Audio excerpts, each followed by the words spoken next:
অন্তর্বর্তীকালীন সরকার বিদায় নিয়েছে, এখনো 2 সপ্তাহ হয়নি, কিন্তু এরই মধ্যে এই সরকারের বিভিন্ন উপদেষ্টা যারা ছিলেন, খুব পাওয়ারফুল উপদেষ্টা যারা ছিলেন, তাদের বিরুদ্ধে শত শত দুর্নীতির অভিযোগ দুর্নীতি দমন কমিশনের কাছে জমা পড়ছে, অলরেডি পড়েছে, আরও আসছে। এবং দুর্নীতি দমন কমিশনের একাধিক কর্মকর্তা এই কথা স্বীকার করেছেন যে এই অভিযোগের চেহারা দেখে তাদের মনে হচ্ছে এটা একটা রেকর্ড হতে যাচ্ছে। মানে এত বেশি অভিযোগ এত অল্প সময়ে এর আগে কোনো সরকারের বিরুদ্ধে আসেনি। মাত্র 1.5 বছরের জন্য তারা দায়িত্ব নিয়েছিলেন, মাত্র 1.5 বছর।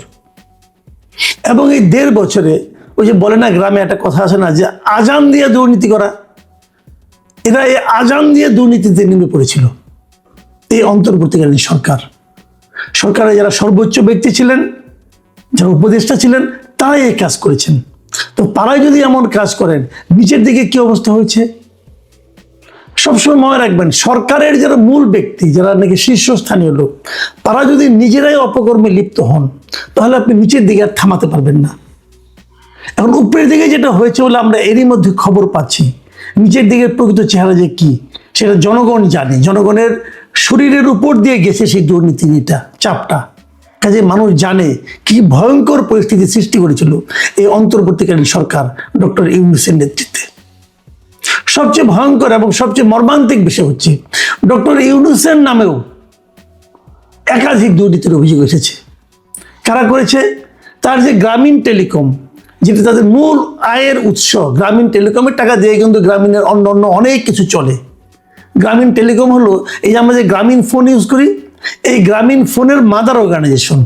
মানে প্রথম সরকারের কাছ থেকে লাইসেন্সটা নিয়েছে গ্রামীণ টেলিকম, তারপর সেটা পরিচালনার জন্য তারা গ্রামীণ ফোনকে, মানে আপনার এই নরওয়ের যে টেলিনর কোম্পানি আছে তাদেরকে দায়িত্ব দেয়, তারা ওখানে করে। এবং এর যা প্রফিট হয়, সেই প্রফিটের প্রায় 30-32% প্রফিট এই গ্রামীণ টেলিকম বসে বসে পায়।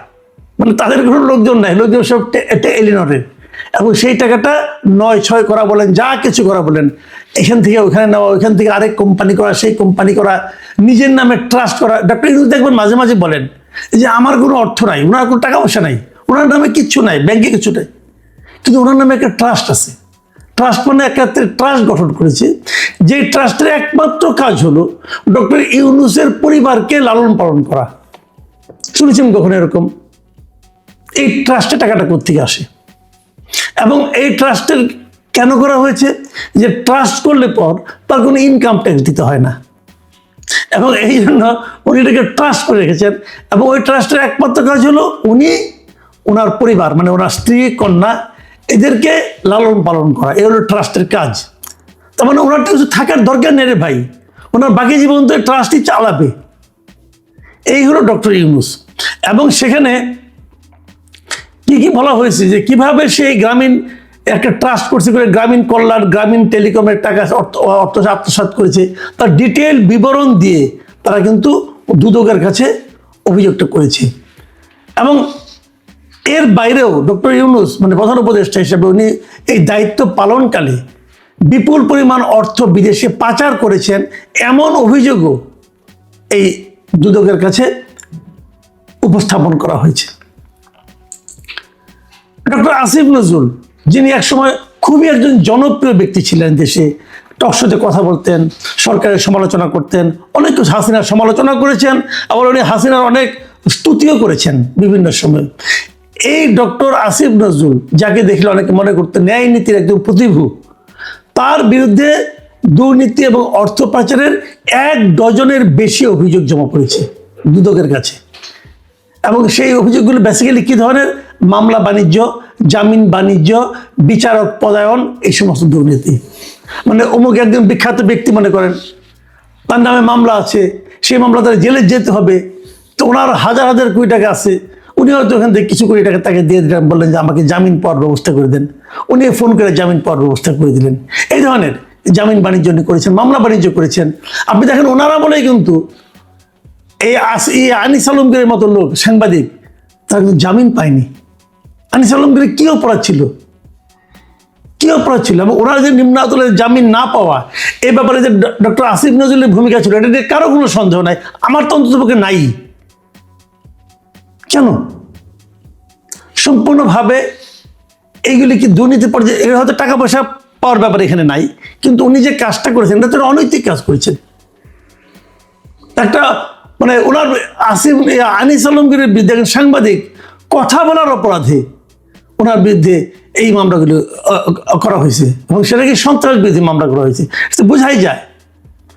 আরও অনেক জায়গায় আসিফ নজরুলের বিরুদ্ধে আরও বড় একটা অভিযোগ হলো যে উনি ঢাকার গুরুত্বপূর্ণ জায়গাগুলোতে আইন মন্ত্রণালয়ে থাকার কারণে সাব রেজিস্ট্রার পদে উনি যে বদলিগুলি করেছেন, এই এক একটা বদলিতে 50 লাখ 80 লাখ 1 কোটি টাকা পর্যন্ত কিন্তু লেনদেন হয়ে থাকে এবং ওনার আমলে এইগুলি সবগুলি সাব রেজিস্ট্রার কিন্তু উনি বদলি করেছেন এবং এই বদলির মাধ্যমে উনি টাকা হাতে নিয়েছেন বলে অভিযোগ এসেছে। এটা কিন্তু অভিযোগ সব, এই অভিযোগগুলো দুদকে জমা পড়েছে। এখানে দুদকে অভিযোগ আরো জমা পড়েছে কার বিরুদ্ধে? সৈয়দা রিজওয়ানা হাসান, এই যে পরিবেশ মন্ত্রণালয়ে ছিলেন, যিনি একসময় খুব বড় বড় ডায়লগ দিয়ে বলেছিলেন যে 52 বছর রাজনীতিবিদ্যা কিছু করতে পারে না, এবার তাদেরকে আসতে হয়েছিল। তো উনি তো বিশাল একটা প্রতিভার লোক, ওনার বিরুদ্ধে কমপক্ষে 8টা অভিযোগ জমা পড়েছে এবং ওনার উপরে তো আরো অনেক কিছু আছে। ওনার স্বামীর ব্যাপারে তো অনেক অভিযোগ আগে থেকে আমরা জানতাম যে নসরুল হামিদ বিপুর সঙ্গে তাদের কি সম্পর্ক, পারিবারিক সম্পর্ক, এবং কিভাবে ওনারা বিপুর সম্পত্তিকে রক্ষণাবেক্ষণ করেছেন, রক্ষণাবেক্ষণের দায়িত্ব নিয়েছেন, এগুলো তো আমরা মোটামুটি বিভিন্ন সময় শুনেছি। কিন্তু তার বাইরেও ওনার ব্যাপারে 8টা অভিযোগ দুদকের কাছে জমা পড়েছে। দুদকের কাছে অভিযোগ এসেছে আপনার জ্বালানি উপদেষ্টা যিনি ছিলেন মোহাম্মদ ফাউজুল কবির খান, তার ব্যাপারেও বলা হচ্ছে তিনি নাকি সামিট গ্রুপ থেকে বিপুল পরিমাণ অর্থ নিয়েছেন। এই ধরনের অভিযোগ দুদকে জমা পড়েছে এবং বিভিন্ন বেসরকারি যে বিদ্যুৎ কোম্পানিগুলো আছে তাদের সঙ্গেও ওনার বেশ অবৈধ লেনদেন হয়েছে বলেও কিন্তু অভিযোগ রয়েছে। স্বাস্থ্য উপদেষ্টা যিনি ছিলেন নূরজাহান বেগম, এই নামে যে একজন ব্যক্তি ছিলেন এটাও তো জনগণ ভুলে গেছেন, যে উনি যে কী কাজ করেছেন কেউ জানে না। ওগুলো হলো ওনার অকর্মণ্যতার ব্যাপার। কিন্তু ওনার বিরুদ্ধে অভিযোগ হয়েছে যে বিভিন্ন হাসপাতালে কেনাকাটার অনিয়ম, তারপরে আবার টেন্ডার জালিয়াতি, এই সমস্ত নিয়ে ওনার বিরুদ্ধে অনেকগুলো অভিযোগ জমা পড়েছে। তবে সবচেয়ে বেশি অভিযোগ এসেছে কার নামে? যাকে আমরা আগে বলতাম যে উনি ছিলেন ডক্টর ইউনূস সরকারের দুর্নীতির প্রতীক ছিলেন, যিনি সেই ছাত্র উপদেষ্টা আসিফ মাহমুদ সজীব ভুঁইয়া, তার বিরুদ্ধে সবচেয়ে বেশি অভিযোগ দুদকের কাছে জমা পড়েছে। অনেক অভিযোগ এসেছে, যে অভিযোগগুলির নামে এসেছে, বেনামে এসেছে। বেনামে অভিযোগই বেশি ছিল অন্যান্যদের বিরুদ্ধে, কিন্তু আসিফ মাহমুদ সজীব ভুঁইয়ার বিরুদ্ধে যে অভিযোগগুলি এসেছে তার ম্যাক্সিমাম অভিযোগ এসেছে নাম দিয়ে। এখানে তার নাম গোপন করার আর প্রয়োজন মনে করে নাই, মানে এত অকাট্য প্রমাণ সহ অভিযোগ এগুলি এসেছে যেগুলির মধ্যে তারা নাম সহ তারা অভিযোগ করেছে। এবং এখানে প্রায় 1000 কোটি টাকার দুর্নীতির অভিযোগ এই আসিফ মাহমুদ সজীব ভুঁইয়ার বিরুদ্ধে এসেছে। ইদানিং দেখবেন উনি এনসিপির মুখপাত্র হয়ে দাঁড়িয়েছেন। আমি বুঝতে পারি না এনসিপি কেন এই রকম একটা, মানে যার বিরুদ্ধে এত এত অভিযোগ আর দুর্নীতির অভিযোগ, তাকে কি করে মুখপাত্র বানায়, এটা আমার কাছে বোধগম্য নয়। আমার তো মনে হয় যে এই কারণে এই ওনার বদনামের ভাগ কিন্তু শেষ পর্যন্ত এনসিপিকে নিতে হতে পারে। কেন এনসিপি এগুলি করতেছে আমি জানি না, কারণ উনি যখন দুর্নীতিবান প্রমাণ হবে, দুর্নীতিবান বলে প্রমাণিত হবেন, তখন সেই দায় কিন্তু আসলে এনসিপির ঘাড়ে পড়বে। অনেকে তো এমন কথা বলেন যে তার টাকাতেই নাকি এনসিপি চলে, হতে পারে আমি জানি না। উনি শুনলাম সামনে নাকি মেয়রের নির্বাচনও করবেন ঢাকা দক্ষিণে, সেটাও জনগণ দেখবে তাকে কীভাবে করবে, কিন্তু তার বিরুদ্ধে সবচেয়ে বেশি অভিযোগ এসেছে।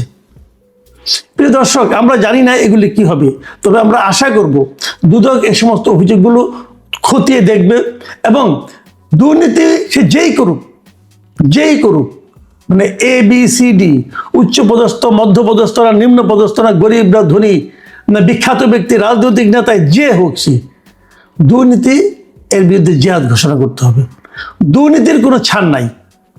যিনি দুর্নীতি এই দেশটাকে শেষ করে দিয়েছে, আজকে এই দেশটার যে দুরবস্থার কথা আমরা বলি, তার মূল কারণ হলো দুর্নীতি। আমরা শেখ হাসিনা সরকার আমলে দেখেছি কিভাবে হাজার হাজার কোটি টাকা বিদেশে পাচার হয়ে গেছে, ব্যাংক লুট হয়ে গেছে। আমরা দেখেছি দুদক তখন কোনো ভূমিকা রাখে নাই। দুদককে নিয়ে মানুষ হাসাহাসি করতো, মানুষ বলতো দুদক কেবল দুর্বলের জন্য, দুদক কখনো সরকারের বিরুদ্ধে কিছু বলে না, এখনও তো তাই বলবে না। কিন্তু যে সরকার থেকে মাত্র ধরা নেমেছে, তাদের বিরুদ্ধে যে অভিযোগগুলো এসেছে, আমরা আশা করব দুদক এগুলো খুব সিরিয়াসলি নেবে এবং চুল চেরা বিশ্লেষণ করবে। যদি এগুলো দুদক ঠিকঠাক মতো হ্যান্ডেল করতে পারে কেবল তাহলেই আমরা বলবো যে না, দুদকের পক্ষে সম্ভব। আমি বর্তমান যে বিএনপি সরকার আছে তাদেরকেও বলবো, তাদেরকে আমি বলেছি বহুবার যে আপনারা দুদকটাকে ঠিক করেন, দুর্নীতিকে থামান। দুর্নীতি হলো কি একদম ঘুণ পোকার মতো, একদম সরকারকে, দেশকে, জাতিকে ভেতর থেকে খেয়ে দেয়। এই জায়গাটা যদি থামাতে পারেন, আমরা হয়তো এই জাতি নিয়ে সামনের দিকে অগ্রসর হওয়ার স্বপ্ন দেখতে পারবো।